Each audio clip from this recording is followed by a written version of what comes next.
Good morning. Today we're going to do something a little bit different. I'm going to give you my top 5 books of all time. Both on my channel. I'm Coach Morris. This is the Retired Roster DIY. And this is an episode of Coffee with Coach. Let's get to it.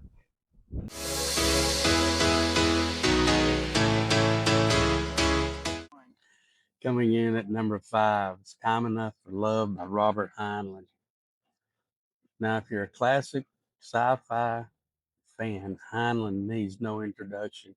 The book follows his life story of Lazarus Long, the oldest living human in the universe. He's been around for 2,000 years. What I love about this story, it isn't just the space pioneering, it's the wisdom woven throughout it. In fact, right in the middle of the book is a book within a book. And uh, the famous storyline, it's called The Tale of the Man Too Lazy to Fail. It's a fantastic parable on how being efficient and thinking smart rather than just working yourself to the bone without a plan leads to the true success. I've used this throughout my life. I do it while I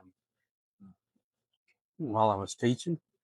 You work your rear end off up until about Christmas, getting the class the way you want it, the kids acting like they're supposed to and respectful in your classroom, and then you can just sit back and chill till May. From December to May, you're just chilling, too lazy to fail. Number 4. I'm going to stay with Heinlein for number 4. Got Stranger in a Strange Land. This one is a total classic from the early 60s. It's about a human named Valentine Michael Smith who was born on Mars and raised entirely by Martians. When he's finally brought back to Earth as an adult, he views the human culture and politics and social rules with total confusion. This is actually the book that gave English language the Martian word for Grok. Yeah, that's right. Elon Musk, in his mission to Mars, took this book and the Grok meaning, which is to understand something so completely and deeply that you merge with it. Nowadays, people hear Grok and think of the AI tech, but it started right here in the classic sci-fi. Valentine focuses us as readers to look at his own world through fresh eyes and ask, why do we do the things we do? It's a brilliant read from start to finish. Number 3.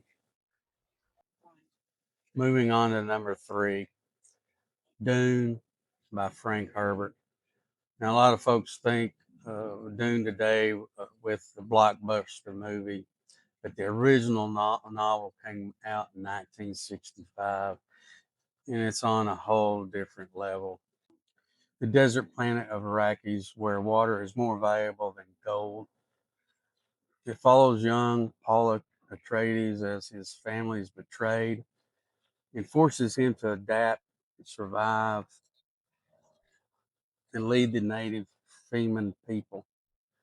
The world building Dune is second to none. Herbert built a universe full of political schemes, religion, ecology, and survival. It's tough, it's epic, and if you hadn't read the book itself, you're missing out. Check it out before you see the rest of the movies. It's one of the best. On to number 2. Number 2, Battlefield Earth by L. Ron Hubbard. Forget the movie version.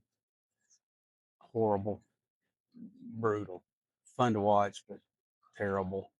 The book is a 1,000-page sci-fi powerhouse.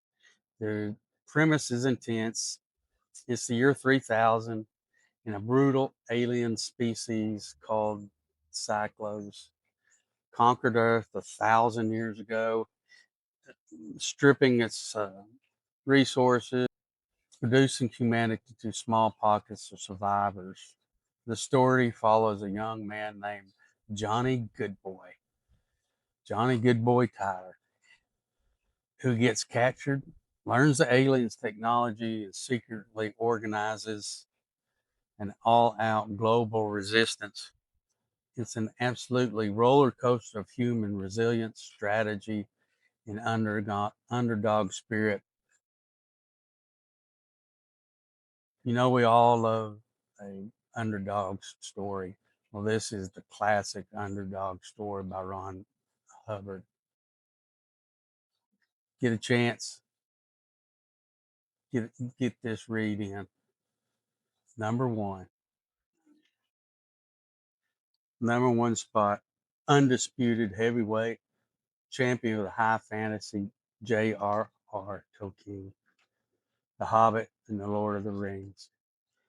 I put these four books together because they are matched up with each other.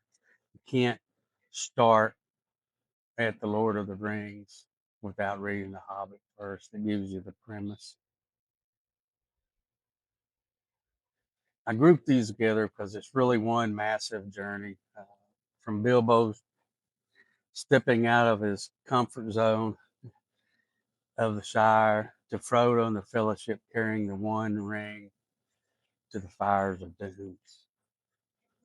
Tolkien created the gold standard for epic storytelling. A story about loyalty, friendship, courage in the face of impossible odds, and how even the smallest person can alter the course of the future. No matter how many times, how many times I've read this, it's just a classic. And revisiting back with Middle Earth, it never loses its magic. So there you have it. That's my top five. Now I want to give it over to y'all. What are your top five? What's your top?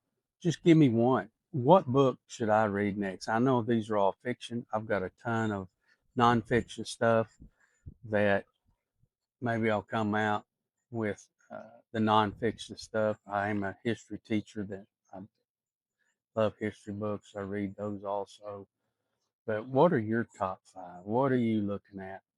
If you like this uh, part of Coffee with Coach, I ask that you like it, you subscribe, leave your comments down there, and we'll see you next time, right? So keep smiling.